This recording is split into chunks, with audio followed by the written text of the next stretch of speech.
All right, I probably should have done the intro after I started recording. I'm not going to redo it though. We're just going to kind of go with it. People will figure it out when they watch it later on YouTube. But again, welcome to everybody. Thank you all for coming out, staying in / coming out, however you want to look at this. It's Zoom, so keep your mic muted while folks are reading. We have the chat, so please use the chat to kind of yell out whatever you want to yell out. Zoom applause, praise, favorite lines, whatever you want to use the chat for. And thank you to my readers for joining tonight, for being willing to be a part of this. We have Christian Collier, Glenn Shaheen, Jenny Molberg, Meghan Phillips, and Todd Dillard will be here. I think he's having internet issues, which I'm not sure where Todd's joining us from, but I think a lot of us are kind of covered in ice right now. So that kind of makes sense. I'm happy minds holding out. All right, so we will mostly go alphabetically here, except for maybe Todd. And we will start with Christian Collier, who is a Black Southern writer, arts organizer, and teaching artist who resides in Chattanooga, Tennessee. He is the author of the forthcoming chapbook, The Gleaming of the Blade from Bull City Press. His works have appeared in North American Review, Hayden's Ferry Review, the Michigan Quarterly Review, Atlanta Review, and elsewhere. Christian, take us away. Thanks, David. Hey, everybody. How are you doing?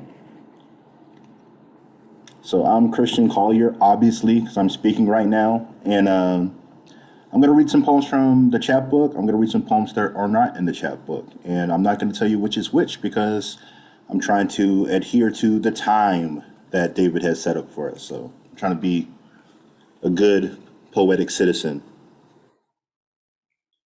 This is called Induction. A white couple at a bar smelled the bull in me before even I knew it was there. Eating grain and grass, listening to a parade of birdsong. They fed me 4 rum and cokes, then clutched the metal ring in his nose, led us to a house 8 miles away from a bridge where 2 black men were hanged. Here, in this southern city, everything black is both loved and feared. The night, the soil, Dick. The bedroom is where I learned pleasure requires surrender, a giving in, an offering of blood. While her husband watched from the corner, she bit a small hole in the crown of my shoulder. The animal, horn-headed, ruby-eyed, galloped out to be praised, and in turn, praise. Would you believe me if I said it was holy? While sinew and bed spring were pushed near fracture, she chanted the word God so many times, he hovered into the room, a pale flame with no shadow. Would you believe if I said, when we finished, the light vanished and 40 cut roses were bent in prayer on the carpet?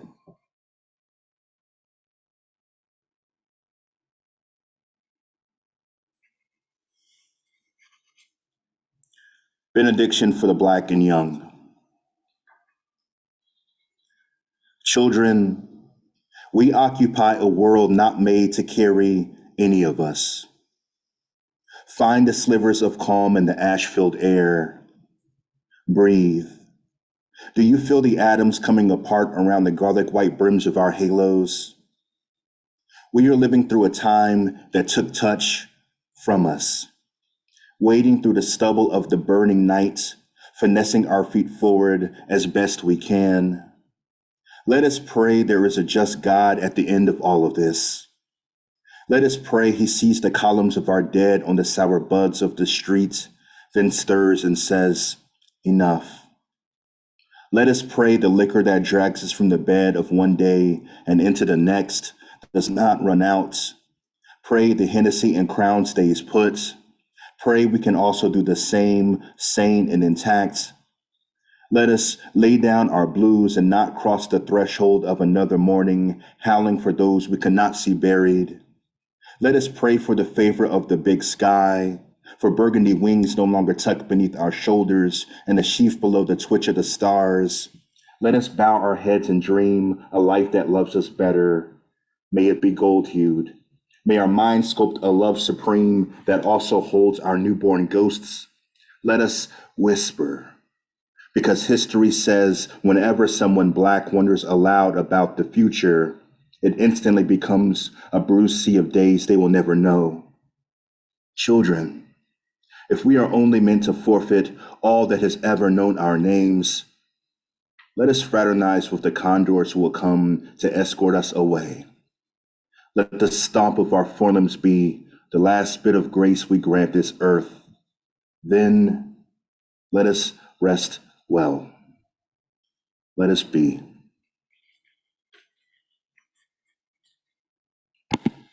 Taking a small break to admit Todd.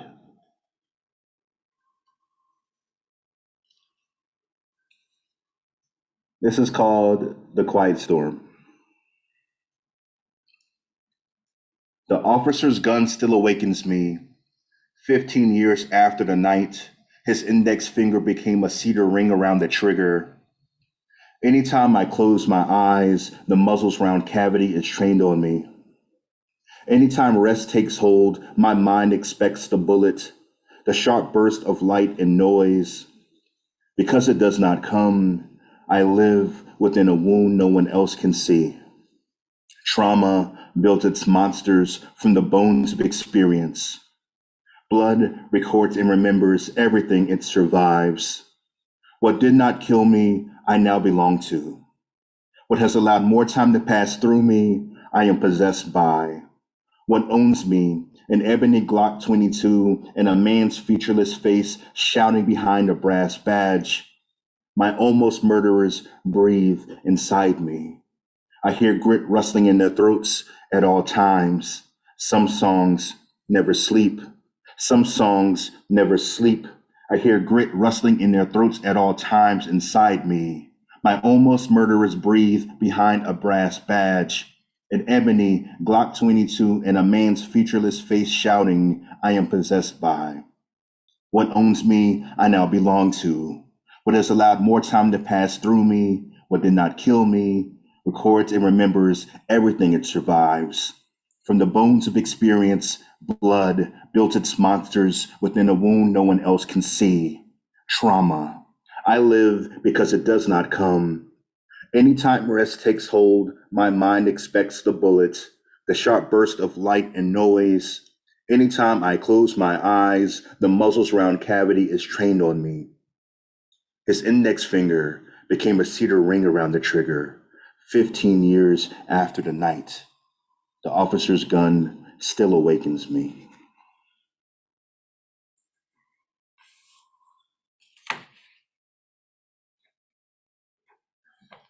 All right. I'm not sure if anybody is asthmatic out there. If you are, this is for you. All right, yeah. The albuterol clan. This is called sauna. The white towel covering me knows I'm afraid of death. Yes, of tripping out of life beyond the speckled dark.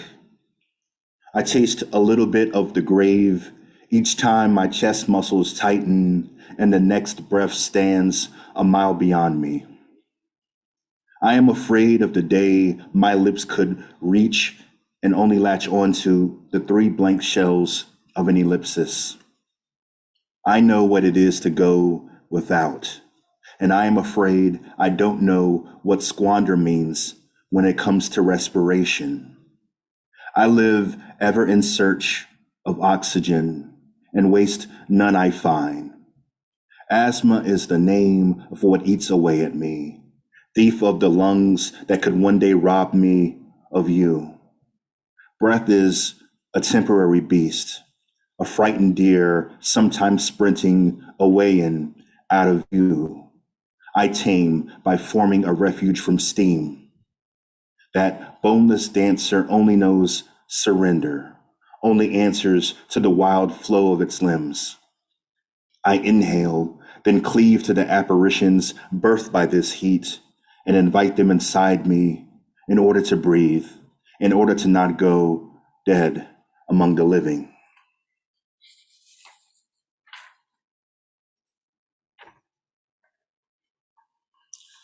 In his place,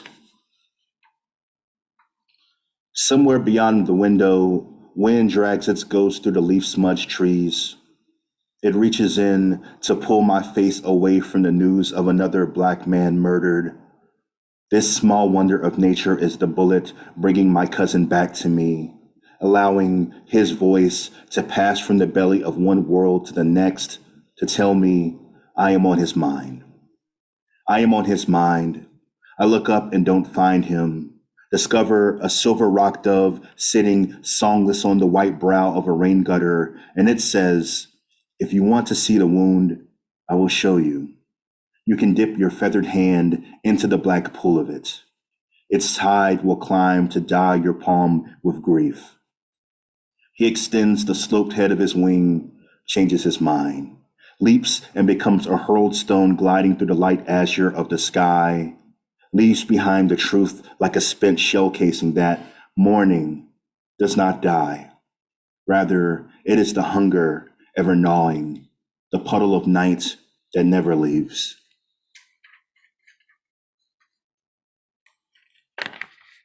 That's poem. I'm not sure if any of you guys have ever seen Friday the 13th, Part 8, Jason Takes Manhattan. There's one Black character in that film by the name of Julius Gaul. This is an elegy for Julius Gaul. Even though I've seen the scene well over 30 times and know how it ends, I still have hope in my cells. This will be the time some miracle will reach through the screen and save him.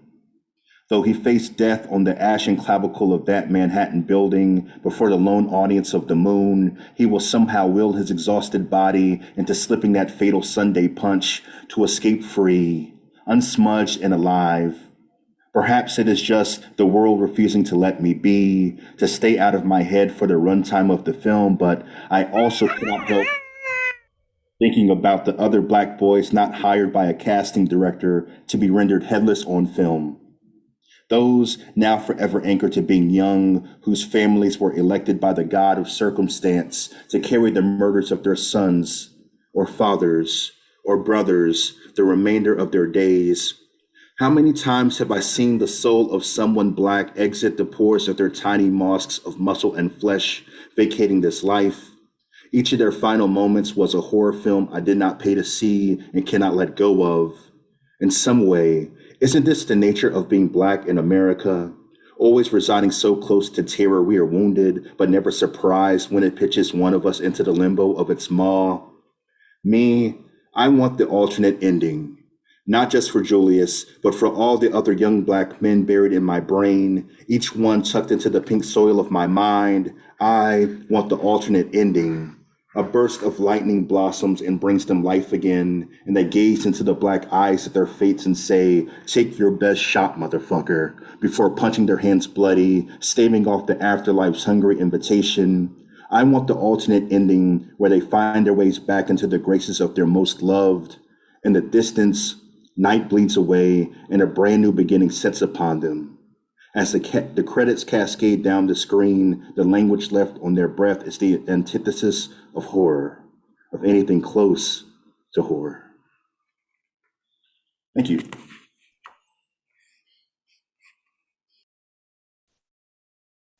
All right. Thank you. Thank you so much, Christian, for getting us started in such a fantastic way. I threw the link for Christian's chapbook in the chat.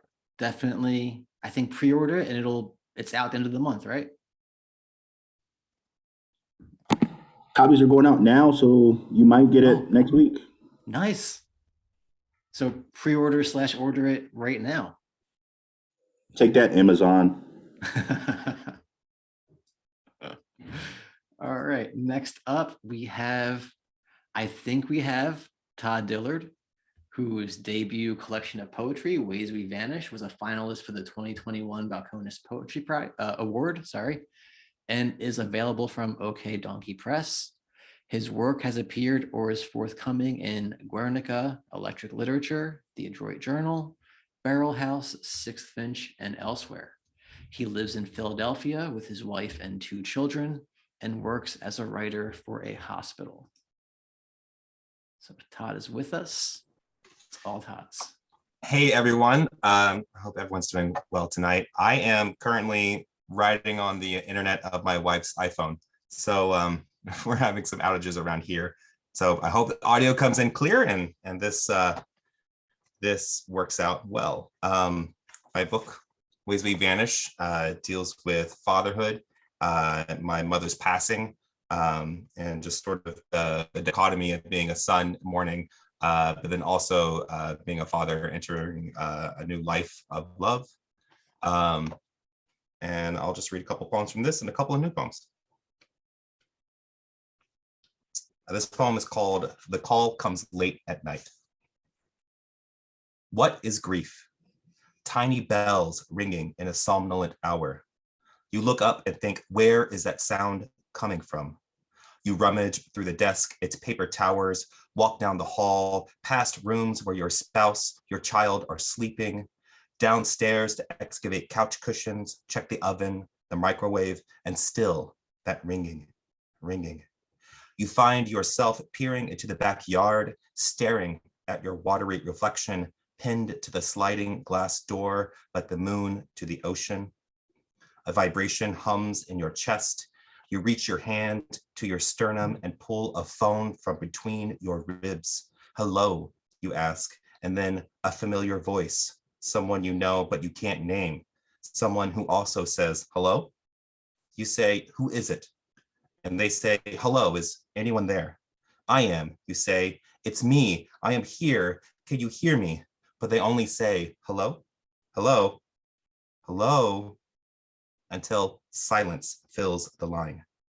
You listen to breathing, but whose breathing is it? You touch your chest, but it's only your chest now. No cradle, no place to hang the phone up, even if you wanted to.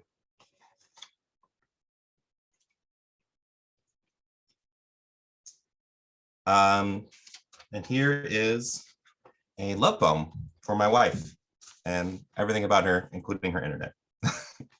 This poem is called Love Letter with Facts. There is a lake so terrifically polluted, a flock of geese landed in it and dissolved like Alka-Seltzer tablets, but this is not why I am writing you. I am writing you because bacteria found only in geese feast on the poisons in the lake, so in the far future, it'll be potable again. I'm writing you because a million light years away, 2 black holes are shuffling around each other in a billion-year slow dance, and because there is an island in the Pacific 3 times the size of France made entirely of garbage. I am writing you because no man was an island until there was an island of refuse, in which case I am a tiny island nation thirsting for anthem.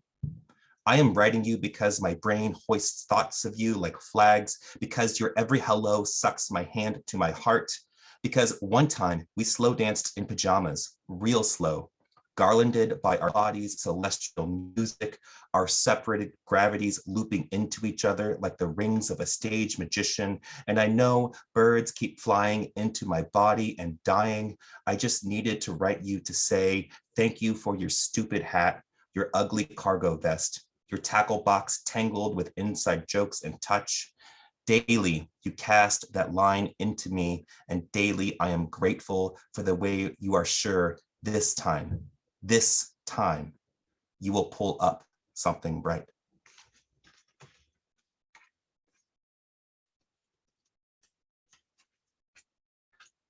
This poem is based on a true story. My daughter used to think a horse visited her at night. My daughter asks for a sugar cube before bed because a horse keeps visiting her at night. Just a single cube, which she cradles in the center of her palm, tiptoeing up the stairs, careful, not letting one bit chip off an edge. Every night it's like this. the soft hands, the undershirt robe swish. Then weeks later, she asks, where do horses go when they say they can't come back? I never thought there was a gift to be made of nothing until I became a father and had to give it every day. I'm sorry. I don't know, I say. Extra books at bedtime, extra songs, extra effort to tauten sheets to chin, lip off, forehead kiss, shut the door before the gone come in, creaking floorboards, settling into her chair, soft beignet into her ear, licking salt from her hands, cheeks, chin, sweet granules from the tangles of her hair. And then I'm just going to do two more. This poem is based on the game Animal Crossing. It's called 100,000 Bells. My daughter forgets her island game like life needs tending to. Every item she finds, she gives a home. Acorn barnacle, rainbow anemone, avalanches of pears and scarlet mums scattered across her digital earth. Moths, octopuses, the many crickets she captures, these go into aquariums and bits and glass habitats placed alongside spare campfires, stone tables, even an errant DJ station parked by a river blue as the heart of a pilot light. There's so much stuff now, the cartoon girl that's meant to represent her has to move from beach to woods to home as if through a labyrinth. I warn her, if she doesn't want her island to become a junk mountain, she has to throw some things away. Instead, she begins digging holes, filling them with couches and spare tires, record players, even a statue of Venus, patting the soil flat with her flimsy shovel, which leaves a scar on the ground that looks half urchin, half bullet wound. Where did my daughter learn what she buries will always belong to her? At night, she visits each creature's home and clicks on their nightlight. Then it's back to the river to put on a lullaby for the fish. And last one, this is love poem with pop culture references because love is ephemeral and linked inextricably to its time. I figured 2 love poems because I just love my wife that much. Here you go. That news analyst toddler who burst open his door mid-interview, remember how she marched in like a drum major as he hurried to finish his report? I love you like that. Love this whole dance we do where we keep working in spite of all evidence saying we should stop and shout. I can't believe you're here. A video is going viral of a fruit bat too old and weak to fly, so shelter volunteers carry it around as it flaps its wings. And I just want to say, I don't think you're the hands or I'm the bat. I think we're its hunger and its bowl of fruit. Remember the blue dress, how it wasn't blue? Are those escaped alpacas frolicking on the freeway? What I liked best about them is how we were naked when they happened. We missed them. We didn't miss anything. Sometimes I don't tell you I love you and instead say things like the moon has a new moon this week. And I love how you say, yeah, I saw that. I love how love can be 2 people looking in different directions, yet they see the exact same thing. Look at me, looking at you as you look at me. You are my veteran coming home to surprise their children. Let me be your man skateboarding and drinking cranberry juice straight from the bottle while listening to Fleetwood Mac. Thank you.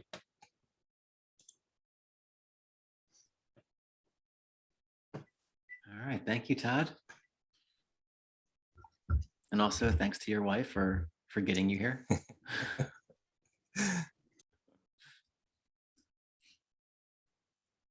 going to be thinking about a horse visiting the night for a little while now, I think. Next up, we have Jenny Molberg, who is the author of 3 poetry collections, Marvels of the Invisible, which is the winner of the Berkshire Prize, Refusal, and The Court of No Record, which is forthcoming from LSU Press in 2023. She has received fellowships and scholarships from the National Endowment for the Arts, the Samani Writers Conference, Vermont Studio Center, and the Longleaf Writers Conference. Her work has recently appeared or is forthcoming in Plowshares, Vita, the Missouri Review, the Rumpus, the Adroit Journal, Oprah Quarterly, and other publications. She is an associate professor of creative writing at the University of Central Missouri, where she directs Pleiades Press and co-edits Pleiades magazine. You can find her online at jennymolberg.com or on Twitter at Jenny Molberg. Thank you, David. Thanks so much to David, who is a fantastic poet in his own right, and also does such beautiful work designing Pleiades. I don't know what I'd do without you, so thank you for that. And thanks to the other poets. Those readings were beautiful, and I can't wait to hear the rest of the poems, and it's an honor to read with you all tonight. So in the spirit of Valentine's Day, and for all my co-Valentine's Day haters, who, like me, like to wear black and commit Valen crimes on the 14th, I thought I'd read some sort of anti-love poems, but then I'll be nice and I'll finish with a real love poem. So I'm going to start with a few poems from Refusal. So this first one is an epistolary poem. I wrote several epistles for this book that are sort of issued forth from imaginary hospitals for things you can't go to the hospital for. So this is Epistle from the Hospital for Cheaters. What to do with all this flame, but douse it with paper cups of red and yellow pills. What to do with the sun that licks its rose blaze across the tiled corners of this ward with all these hours, with the burden of relief we're allowed to feel. We still breathe. We still walk the halls in our spoiled bodies. Once we made a promise in that world of papers and rings and aisles that meant cold prison cell, that meant debt and paranoia and many small failings that took root as we stood in front of judges and priests, our teeth crawling with till death. Gold light razors the plastic blinds. Don't we look so flawed, so lovely? Alone forever doesn't mean shit anymore. Tell me I didn't blow up my life for this means you get dark chocolate and a long hug. The food here is delicious and we're all going to be fine. Here, no one cuts your face out of all the photos. There are no photos. We won't remember this place. Here, we redefine slut as person who survived. When we really hurt, they give us neon casts for all the broken promises. We sign them like yearbooks. The IVs drip wine. In the evenings, we play hearts and watch the sun set on the green and think, doesn't that look like an egg descending a blue tube of sky? One of us holds that sun on her tongue a while. She wants a child, but not her husband's child. Never her husband's child. So any D&D players out there and or Stranger Things fans might recognize the Demogorgon in this poem. And the Demogorgon also has a rich literary history. Who knew? The Demogorgon shows up in the Bible and Milton. And so this poem has an epigraph from Shelley's Prometheus Unbound, which reads, "Hither the sound has borne us to the realm of Demogorgon and the mighty portal." The love song of Demogorgon. Love is the world reversed. Nothing but a scribble in a drizzling cave. Good Christians do not speak my name, but still I rise inside your body, slither amphibian from your lips. Don't look at me. I'm chaos. Despite the bit of earth left in me, I resemble nothing. Face like a starfish, fingers like rodents in flight. My mind made of two minds, I change, two-headed ruler of a twofold world. The higher mind flays me, that shadow box I play inside. I, its mean puppet, moving by night. Come for me with your nail-studded bat. I will make you do the most terrible things.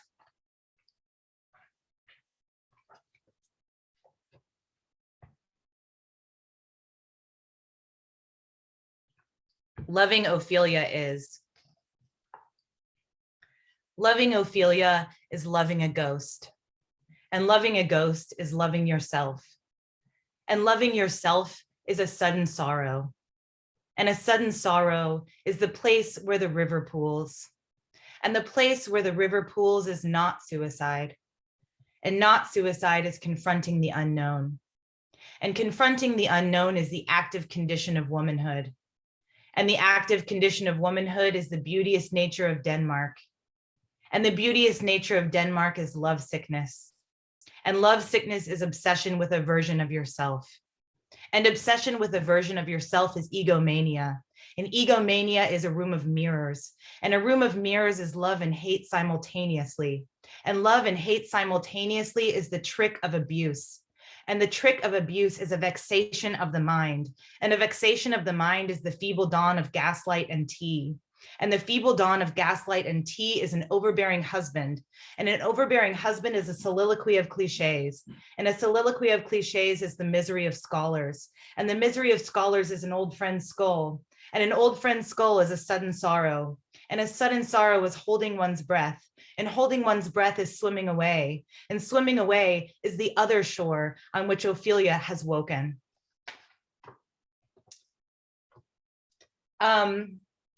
Okay, during the pandemic, I started writing this series of bitch poems. I'm sure a lot of you can relate. When we were in lockdown, I felt like I became this like fathomless pit of need for other people. But also I was trying to practice healthy boundaries, which because of toxic masculinity that was self-inflicted, made me feel like a real bitch. So I wanted to try to reclaim that word. So I'll read you one of those. It's going to be in my new book. And thanks to Erin Adair Hodges, who's here. Hey, Erin, who helped me workshop this poem. Bitch interrupts a wedding. A black and blue pipevine butterfly noses the collars of orange zinnias. Something someone might write a poem about.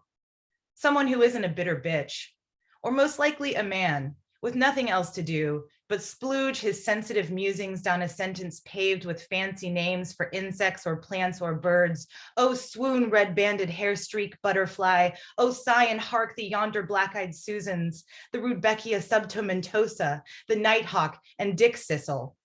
And I stop by the cave trickle of a natural spring where air is cold as a winter tongue or calyx outstretched hand or some bullshit, sidestepping the bikers who have stopped to smooch in the grotto, my hand over my mouth because I have forgotten my mask, so that now, ambling down the charming Victorian Ozarkian streets, I appear to be in a constant state of shock, gasping into my own hand. And actually, I am in a constant state of shock, as I had long ago decided that the universe could only really push a person so far, that if there was no God, at least the world possessed a kind of omniscient fairness, a cosmic balance, trees leaning into wind, meaning in the goo of the chrysalis that turns to prismatic wings, and with one hand over my mouth and the other on the hiking trail railing to guide my arthritic knee, I think, at least there's this lovely respite, gazing onto the green and dappled light, as 40 unmasked faces, weird little forest moons, crank upwards, an ivory dress and bridesmaid blue, fall flowers and pews in an aisle. And I hear the minister saying, "And now I pronounce you," as the bride in her sparkling white lace waits patiently for this bitch to stop ruining the moment her life will begin forever.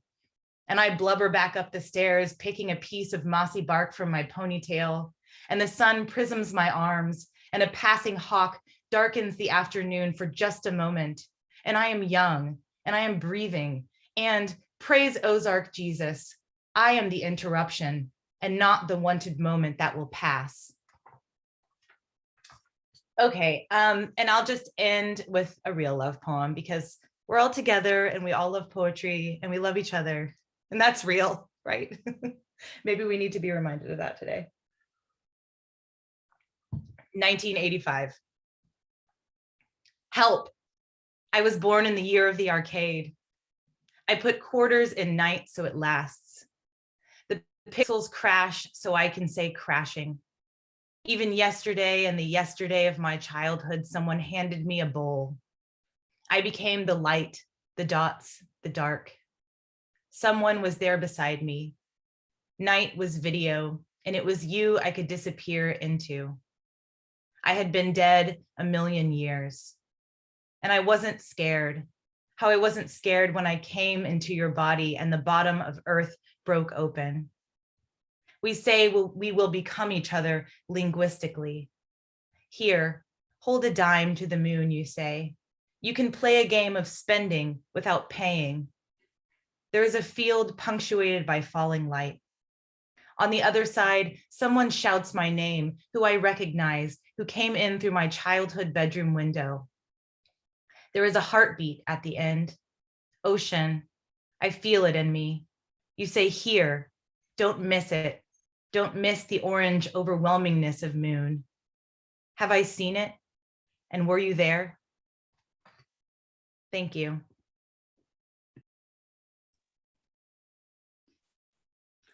Thank you, Jenny. You can grab her second book now. The link is in the chat, and make sure, I guess, you follow her on Twitter so you can be aware of when that third book is available. So it clearly sounds like it's going to be amazing. All right, we have Meghan Phillips next, who is a writer from Lancaster, Pennsylvania.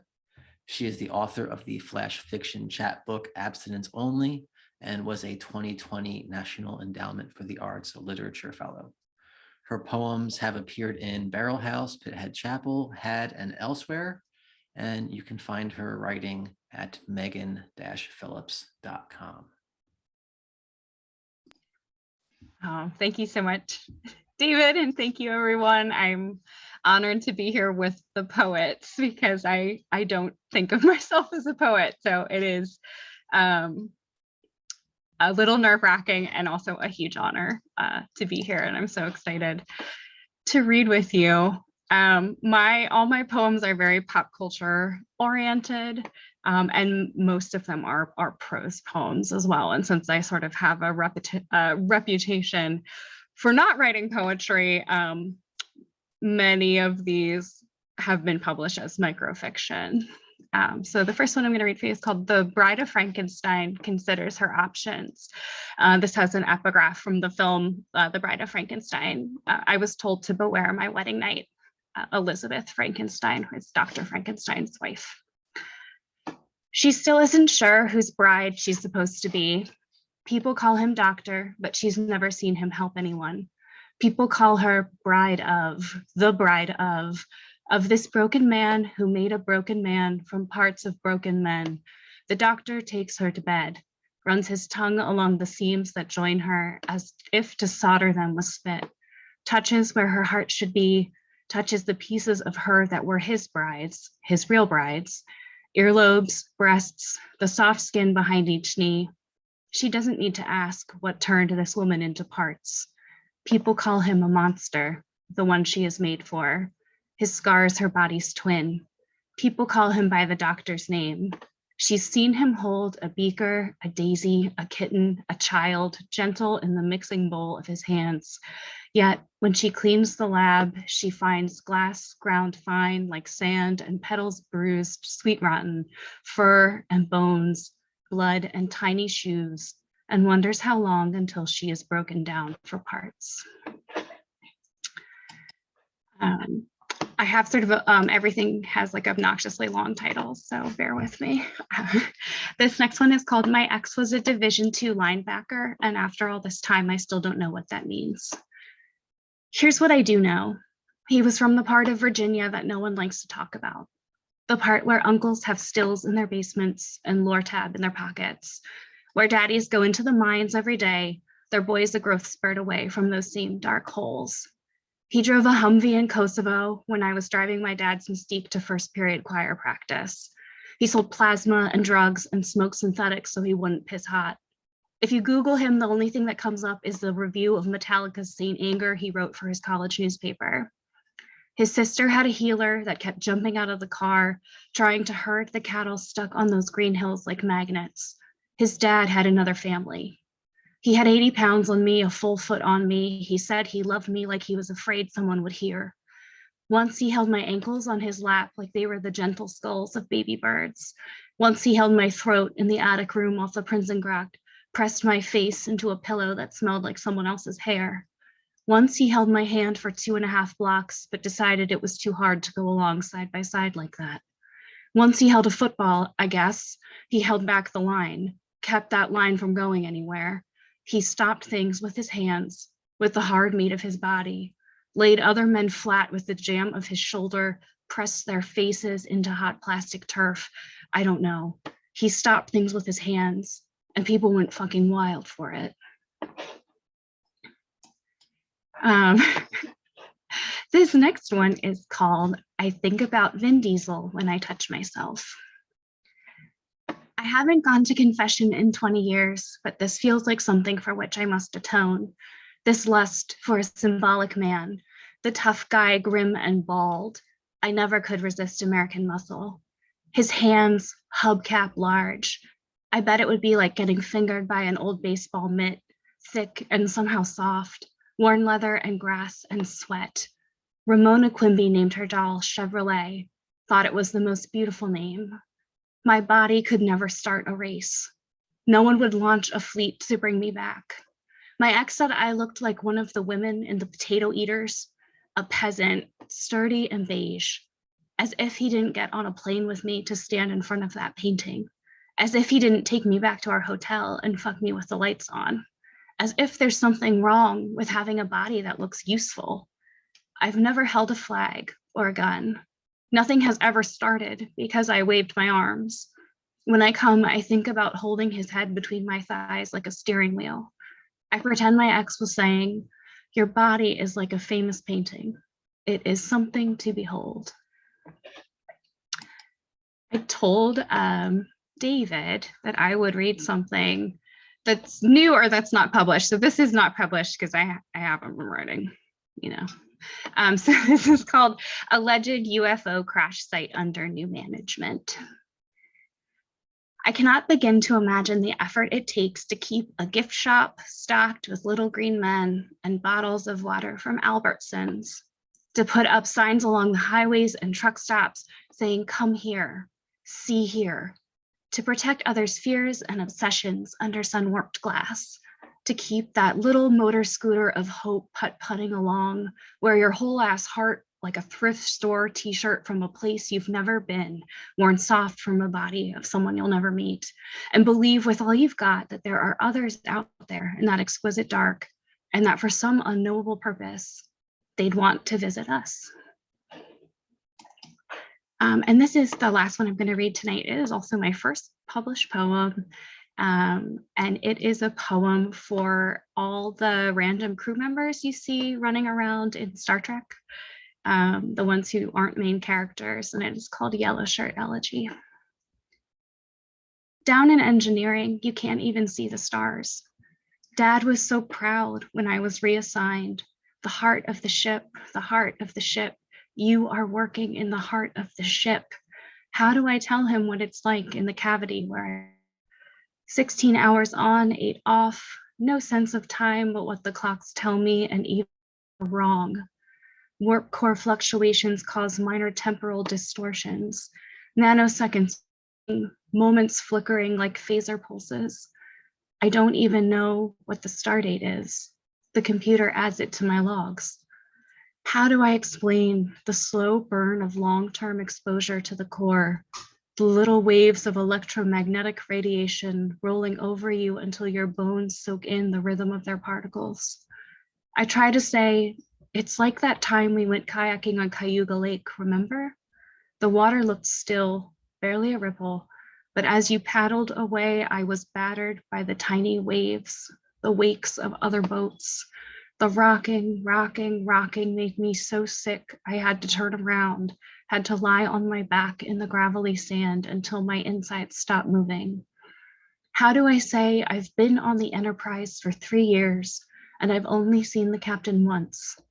He looked at my shirt, nodded ensign, told the turbo lift bridge in a clipped voice. I tried to say I am lonely. I tried to say I want to come home, to Earth, to Ithaca.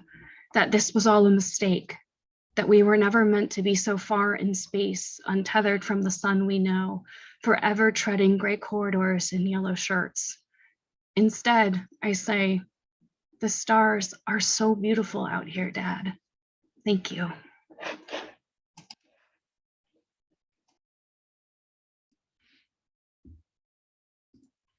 All right, thanks, Megan, who I think we all can agree is definitely a poet.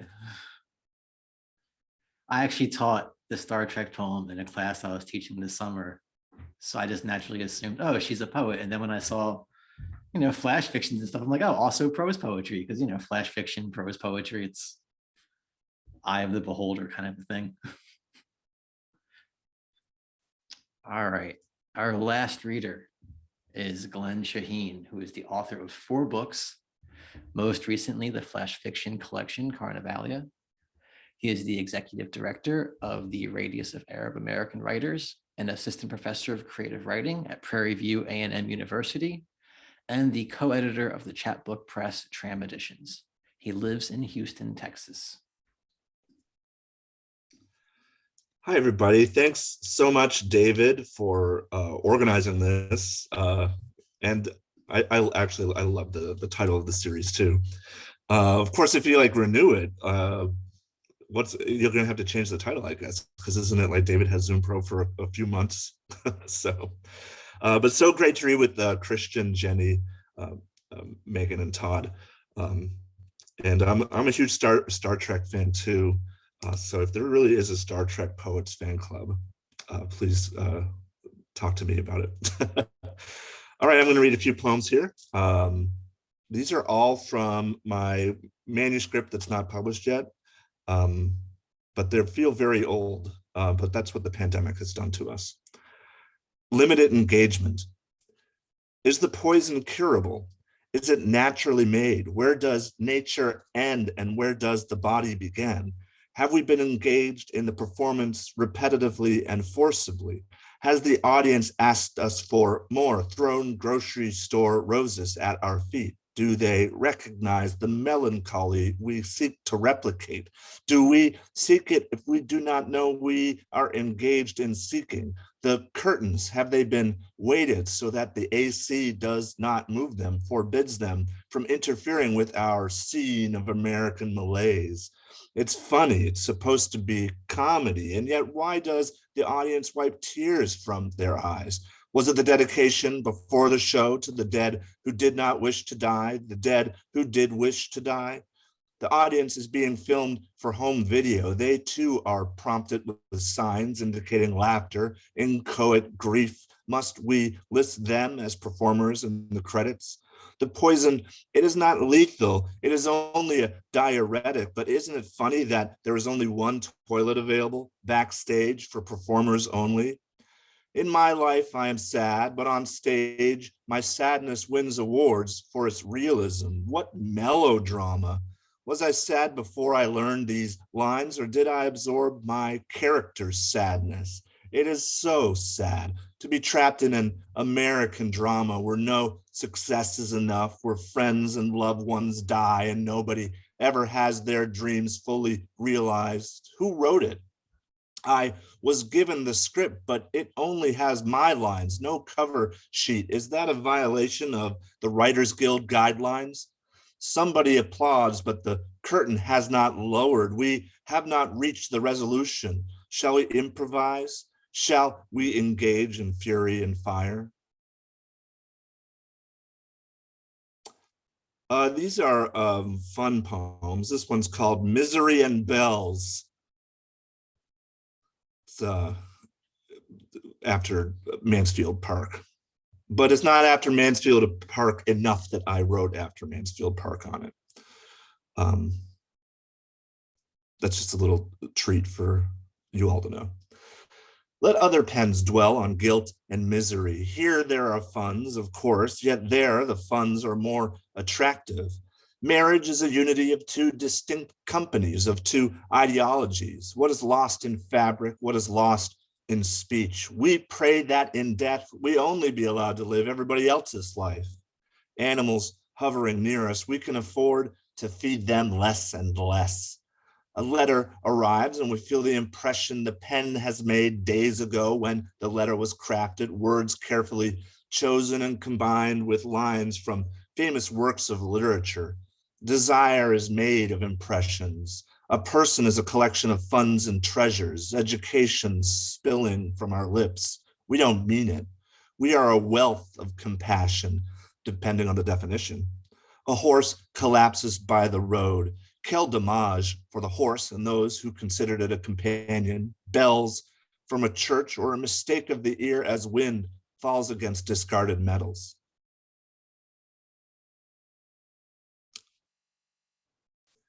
Anybody ever pick a bunch of poems to read and then you're like, nah, so then you just scroll through them? It's weird to not have pieces of paper to throw to the floor. The object. The killing was in the corner of the room where it would be unobtrusive. The killing was gaudy, its colors brash and non-complimentary. When we finally received it, the killing was worn from use but rustic in charm, its contours and fabrics pleasant on the fingertips. At first dark and shortly before our alarms go off, the killing begs to be fed and we oblige it, the killing mewling about our legs. Our guests come for snacks, they come for drinks and repartee, and they are envious of the killing. We might call it our killing, but everything is ours only temporarily. Our children eye the killing and take comfort that the killing will one day be theirs, an inheritance or something to remember us wherever we have gone. The killing has been appraised. It is valuable for a killing. Its features are much larger than they seem outwardly. In it, we store rings, trinkets, important papers. The killing caught a bird and let it free because we commanded it. So precious, this killing, and so obedient.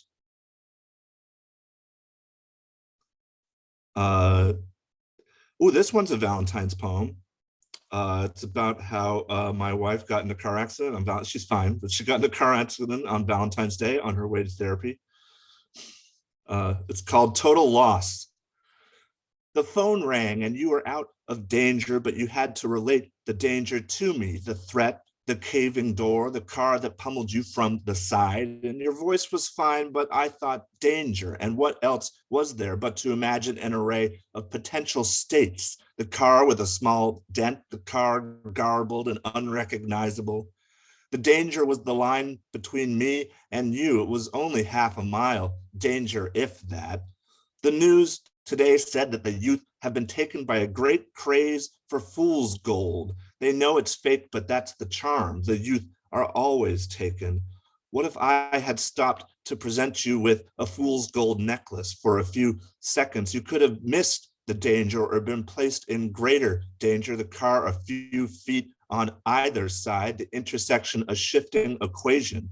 Our luck shall be determined by the alignment of the planets. All of our planets align the same, both teams praying for victory on the field, voices from half sleep and the comfort in them wafting down the hall. I know when people should not be calling, the phone a device of skitter and pause. I typed on a computer for a year whose E key didn't work and I had to hit it extra hard like an emphasis. I made a rhythm of typing. It's easy to worry about the status of each other, arrays of potential states. It's easy to worry about danger, a snake or a stuffed rendition of a snake.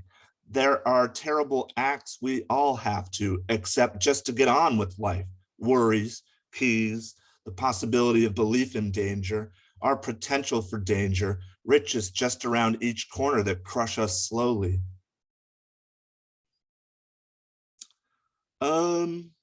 I lost track of time, so this will be the last one. Yeah, Black Throttle. Back in high school, my friends and I used to make ridiculous movies, and the one time it was too dangerous for me to be involved we were making our own homemade squibs, you know, those little explosives that go off to show a gunshot, but the one time it was too dangerous to be involved. My friend believed that he could make a flame-proof suit, make a flamethrower, set himself on fire, and then jump off of a train tracks into a river. And he did, and he was fine. But I was like, I can't go. I can't be there for this. So good luck. I didn't stop him, so I was still a bad person. Black Throttle. My friends designed a flame-proof suit. We bore witness to the man cracking the whip in the abandoned tobacco barn downtown. My friends designed homemade napalm, new forms of heartbreak, insults popping in the woods like distant rounds. I'm sorry I brought you here again to this mesh of discomfort, this deep south tangle of moss and no-see-ums. You're more comfortable in the city. I know I am. Your life, we'll call it, walled in moderate white opulence, more marbled from mine. You had no fist fights in your school. Your racists weren't armed. Many of my greatest friends have been nice snakes. It is said the snake makes homecoming fun. Growing up in the South is easy when you realize you're all teeth, jawbones found in the bracken woods. I don't want to mention the whole growing up Arab in the South again, but the job search committee makes me, revels in my difficulty, doesn't hire me anyway. Let's get difficult. If placed in the impossible situation, will we choose to save one human life or all of antdom?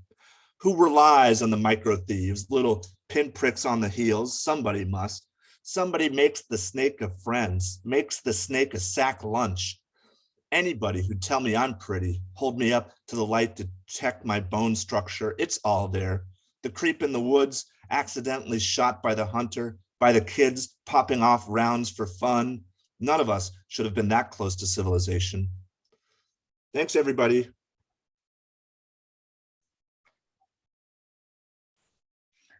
Thank you so much, Glenn, for bringing us to a dangerous conclusion tonight. And that brings us to the end of the first David Has Zoom Pro for a few months, or I guess a few more months, reading series of the year. I want to thank all of my readers again, Glenn, Christian, Jenny, Megan, and Todd. Thank you so much for reading tonight, especially I gave you only like 2 weeks notice to figure out what you were going to read and to be here. So thank you, thank you, thank you. Let's hear a Zoom round of applause for all of our readers. And we will, I think, be back early in March. I don't know exactly when yet or with who, but it will be early in March. And a little selfish plug here. My book turned 5 in January, so for absolutely no reason and probably against my better judgment, I'm going to read it all on YouTube in about 2 weeks on the 20th. So feel free to come join and watch me make a mistake. All right, thank you all again. Thank you to my readers, and hopefully I will see everyone next time.